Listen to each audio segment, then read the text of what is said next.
Thank you, Speaker. And colleagues, I don't expect to speak long, but I did want to put on the record a couple of comments and concerns that I raised in committee.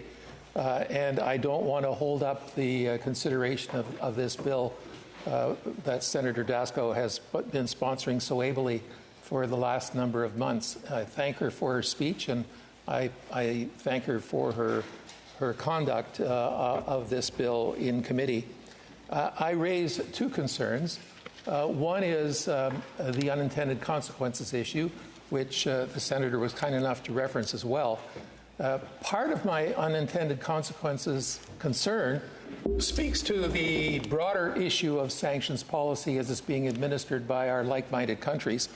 By the way, like you, because it was unanimous, I supported the SEMA bill and the amendments that were brought forward in the process that Senator Dasko referenced. But I do believe it is worthy of this chamber and other bodies that examine the policy issues attendant to sanctions policy to ask ourselves whether the existing sanctions policy is working the way we intended. Essentially, we're dealing with sanctions against China, against Russia, and against Iran. I won't speak in detail on any of them, except to suggest that what has happened has not been the path forward that we would have wished in developing the sanctions policies.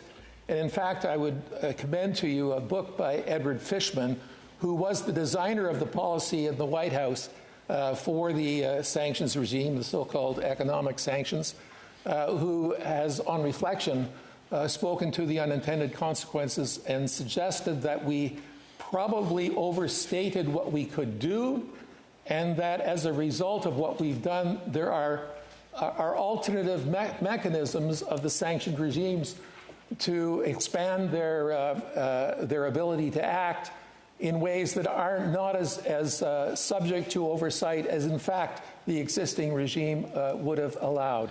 So unintended consequences are something I think we need to be very attentive to, particularly when we are dealing with sanctions policy against which there has not been a lot of experience.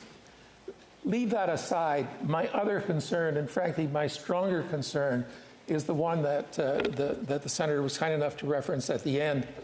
I guess I could say I would associate myself with the comments made by the Press Secretary of the Minister. I am anxious that the bill get reviewed. But colleagues, frankly, I am uncomfortable with foreign policy matters as important as sanctions policy not come from the government itself, but from private members' business. The SEMA regime, we certainly debated it, and there had been private members' bills dealing with sanctions regime, but ultimately it was a government bill.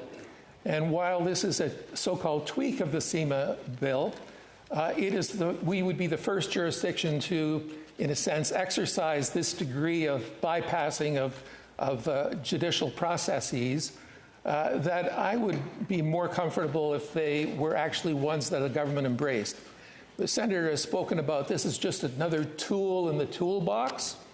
What happens, though, of course, is once the tool is in the toolbox, you get all kinds of third parties suggesting to a government to use the tool that's in its toolbox, even if it didn't ask for the tool. So I understand the reluctance of governments to commit to supporting a particular bill, even one that the objective of which they can share. And I think we should reflect at least on whether or not we should be moving forward with bills that impose on the royal prerogative of the Crown for foreign policy and foreign relations the way this bill does. I raise these concerns. I expect that this bill will move forward as it should, but I wanted to be on the record for these two issues.